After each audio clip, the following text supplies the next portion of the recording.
Hey Matthew, it's actually just past midnight. It's 1 minute past midnight, which I suppose would make today Friday.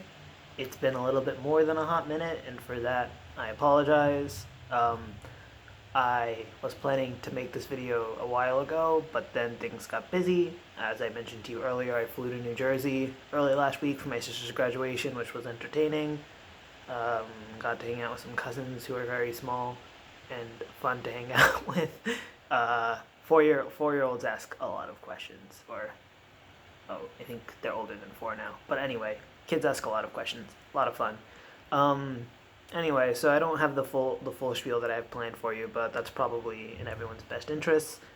I am happy to be responding to you again, especially because you expressed how happy you were that we are still making these videos in the last video, and it would be kind of ironic if that was our last video. Oh yeah, I appreciate that we're still making these videos 7 weeks into the summer. Last video. Okay, so let's jump into some of the more substantive things that I wanted to mention. You asked me, however long ago it was that I watched your video, like meaningful questions that I talk to people about with respect to grad school. Great question. So for me, the dichotomy, I've kind of known for a while I wanted to go to grad school. Maybe this summer has tossed that slightly into question, but not really.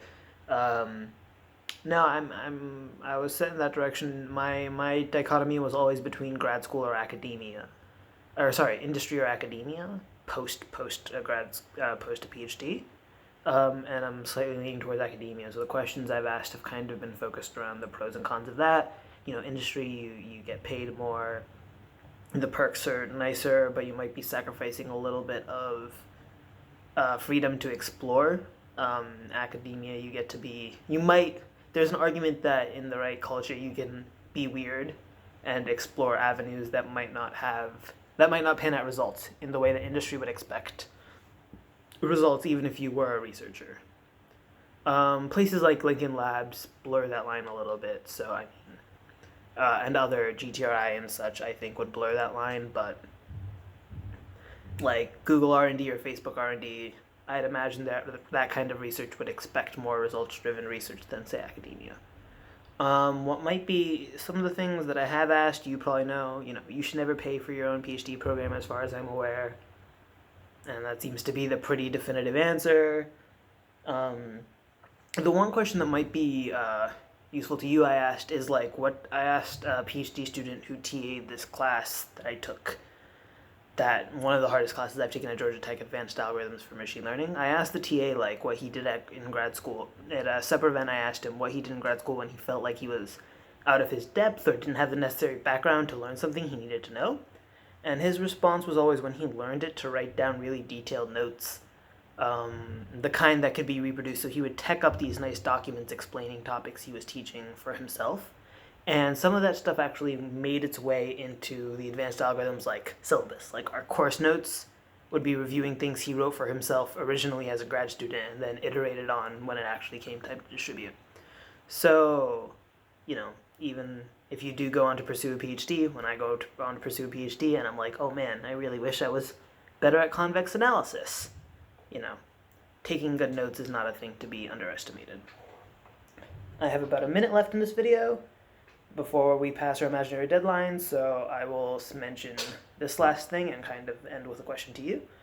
I just finished listening to a 7 or 6-part series on the Cold War from this great podcast, American History Tellers, and it was really interesting, and I think I really appreciate history more now that I'm choosing to study bits of it, or at least not study per se, but to learn about bits of it, and it's kind of interesting. The Cold War was really recent. You're right, the USSR dissolved end of year 1991, which was,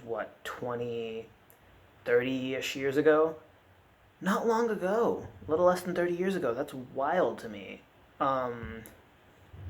And I think it's cool to learn history because it kind of provides schema for the way humans behave. What I find interesting about history is when I study math or engineering, I feel like, wow, people are really impressive. Look at the things that we can do as human beings when we apply ourselves to these massive engineering tasks. and it's like really optimistic. But when I study history, I'm like, wow, it's just so hard to find like a spot of absolute light. It's all like relative. The cliched example being like, oh, Washington owned slaves, but in the case of the Cold War, you learn about presidents like LBJ, where it's like, oh yeah, the Great Society, lots of social welfare programs, but like Vietnam was a giant nightmare. Um, Things like that, where it's kind of hard to find like an absolute good. An absolute history kind of defies absolutes. So I guess my question to you is, I enjoy history because it gives us these really nuanced takes and like shows how complicated the world is. What I know you are an avid student of history, so what do you enjoy it for? Why do you study history? Because the student that you are, what do you like about it? I've gone way over. See you later. Happy trails.